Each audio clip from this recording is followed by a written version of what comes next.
এই সেই কান গরম করা রেসিপি, যা খালি জিবলেটাও পদত্যাগ করতে যাবে। বিয়ে শাদি খেয়ে বাড়ি এসে জিবলেটার আর কিছুতে মন টানতেছে না। এখন দৈনিক দৈনিক বিয়ে কনে পাবো। যে ঝাল হইছে রে বাবা, কান দিয়ে খালি ধুমা বেরোইছে। কিছু লাগবে না, ঘরে খালি কটা চিংড়ি মাছ আছে, হ্যাঁ তালি হবে না।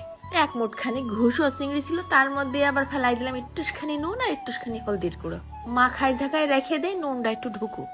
পেঁয়াজটা একটু বেশি দিতে হবে না কিন্তু। ফেলাই দিছি প্রায় মুঠখানিকেরও বেশি পেঁয়াজ কুচি। দুটো বড় সাইজের রসুন দিলাম আবার, আর অল্প কয়দানা গোলমরিচ, হাফ চা চামচের মতন আস্ত জিরে। এইবার নিয়ে আইছি প্রায় 50টা শুকনো চাল। একটুখানি পানি দিয়ে ব্লেন্ডারে একটা ঘুলি দিয়ে আনিকে একদম নিপিস করে ছাপা ছাপা করে বেটে নিছি। একটা বাটির মধ্যে আবার 4-5 কোয়া তেঁতুল ভিজিয়ে রাখলাম নরম হোক। এরপর কড়াইয়ের মধ্যে গ্যালন খানিক ঘপ ঘপ করে সয়াবিন তেল ফেলাই দিয়ে আগে ফার্স্টে মাছটারে মুসমুসে লাল লাল করে ভাইজে নেব। তারপরে ওধারে খেয়াল করে দেখলাম তেঁতুলটাও গুলে গেছে, তাই আবার ডইলে কষলে তেঁতুলের কাতটা বের করে নিয়ে বিচিগুলো ফেলাই দিলাম। শোনো বাপু, চিংড়ি লাভারকে আগের থেকে কয়ে দিচ্ছি, এই রেসিপি দেখার জন্য গলায় কিন্তু একটা করে পানির ট্যাঙ্কি ঝুলে বসতে হবে না। মাছটা ভাজা হলে উঠোই রেখে ওই তেলের মধ্যে ঢেলে দিলাম আবার ওই পেঁয়াজ বাটা। তারপরে দিচ্ছি আরো খানিকটা নুন আর একটুখানি হলদির গুঁড়ো।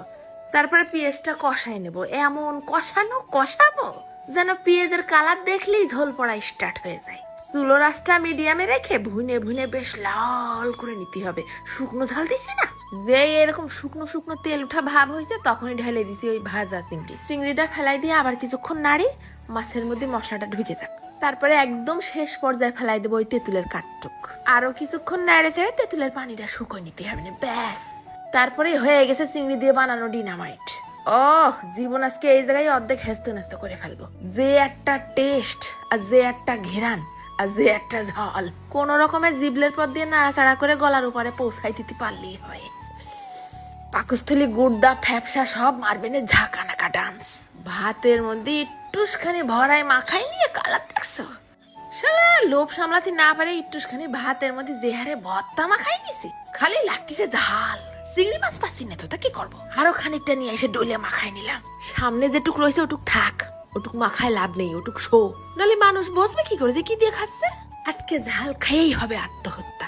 পেঁয়াজের মিষ্ট মিষ্ট স্বাদ, তার মধ্যে আবার তেঁতুলের টকটক ভাব, আর ভাজা চিংড়ির ঘিরান। ও এই দেখে যদি চিংড়ি লাভাররা এক থাল গরম ভাত নিয়ে আমার বাড়ি হামলা করে, তাহলে ঘর তালা দিয়ে দেশ ছাড়া ছাড়া কোনো উপায় দেখতেছি না। মজার ঠেলায় নিজের কন্ট্রোল করাই কঠিন হয়ে গেছে, আর সাথে যে হারে ঝাল, 14 গোষ্ঠীর বাপের নাম ভুল হয়ে দেবে।